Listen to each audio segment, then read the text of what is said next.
Good morning, everyone. I hope that you're all well and have enjoyed another successful week of online learning. Tomorrow, the 8th of May, marks the 75th anniversary of VE Day, Victory in Europe Day, the day that marked the end of the Second World War in Europe, when Germany, led by the Nazi Party, surrendered to the Allied Army. This important event is why this year's May bank holiday has been moved to tomorrow. Like most of us, I have a family connection with the Second World War.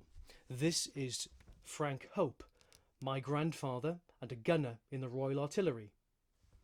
On VE Day, my grandfather was somewhere in Germany. Like so many men of his generation, he never really did share his story or his wartime experiences, preferring not to be reminded himself, I suppose. However, when I was young, he used to joke with me about a pair of socks he had left hanging out to dry on a tree somewhere in Germany. Leaving camp in a hurry one morning, he left them behind and joked with me that they were probably still hanging up there. I later went on a school music tour to Germany, and he asked me to keep an eye out for them. Sadly, I never was able to reunite him with his socks. VE Day, Tuesday the 8th of May 1945, was a day of celebration and relief at the end of a global conflict.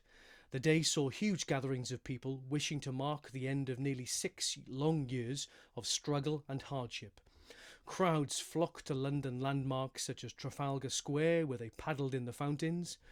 People gathered outside Buckingham Palace, where they were greeted by King George VI, the Queen's father, who appeared 8 times during the day and was later joined on the balcony by Prime Minister Winston Churchill.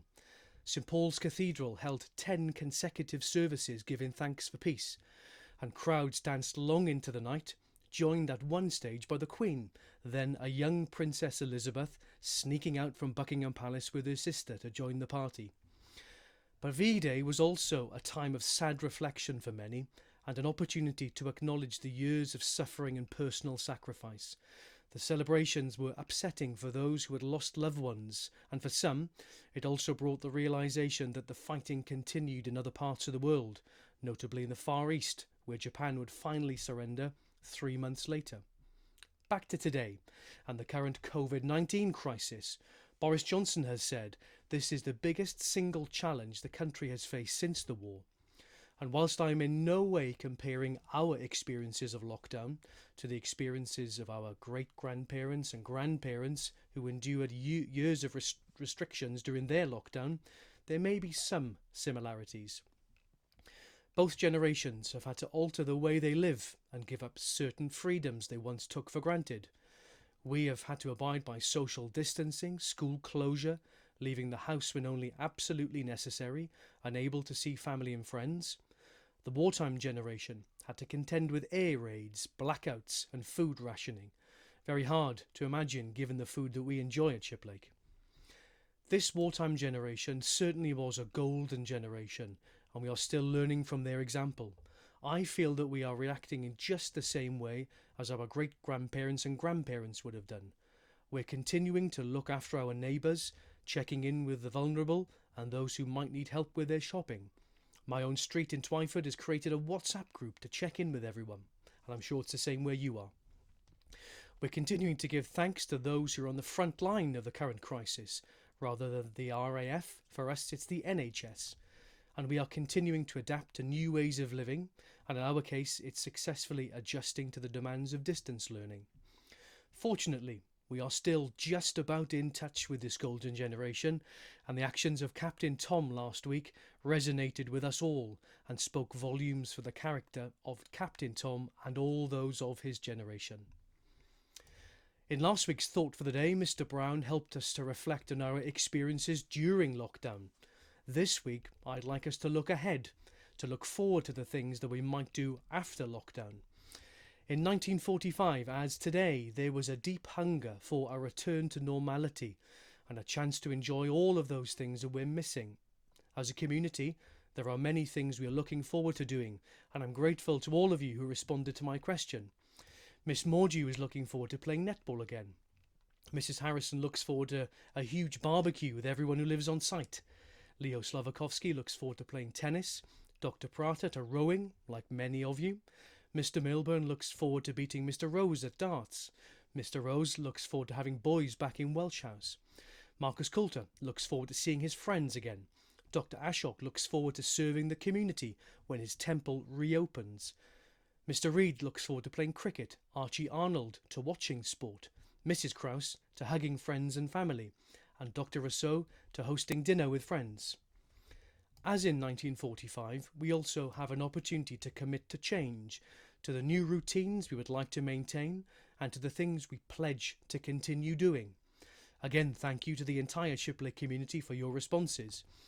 Miss Davis will continue to work on her allotment.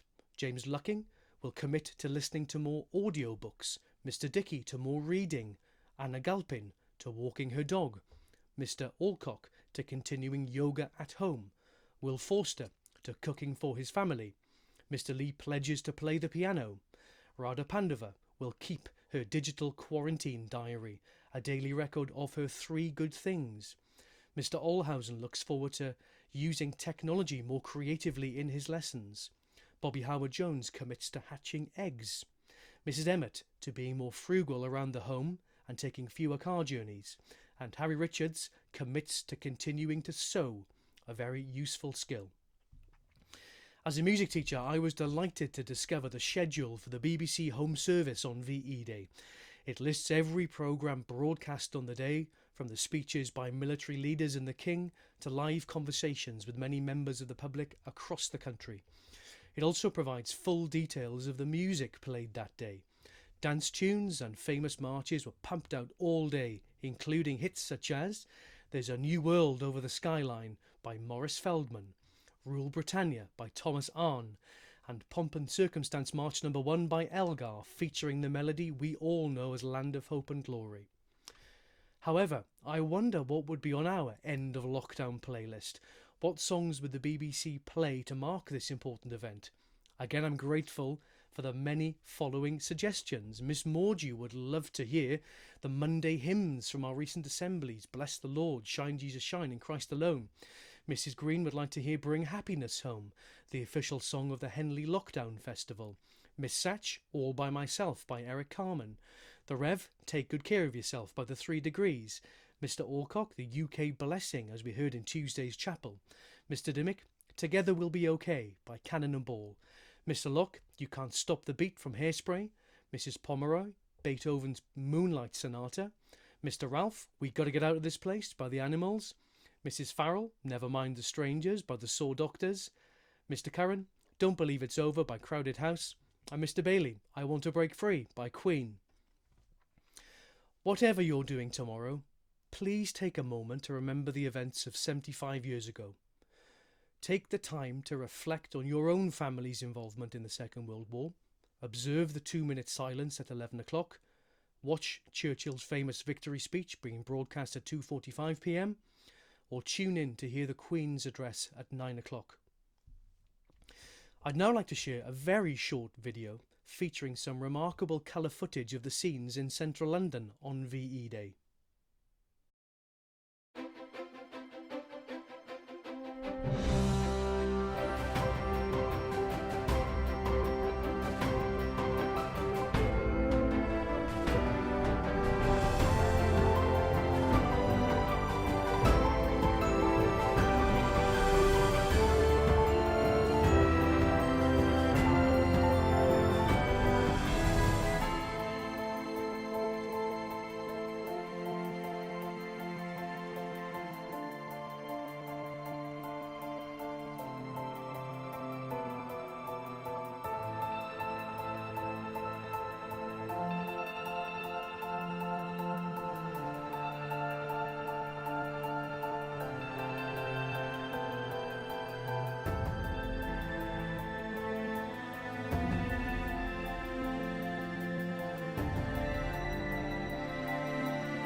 Thank you for listening. I hope you have a great day, a great bank holiday weekend, and good luck to Year 11 who start their internal assessments on Monday. Thank you.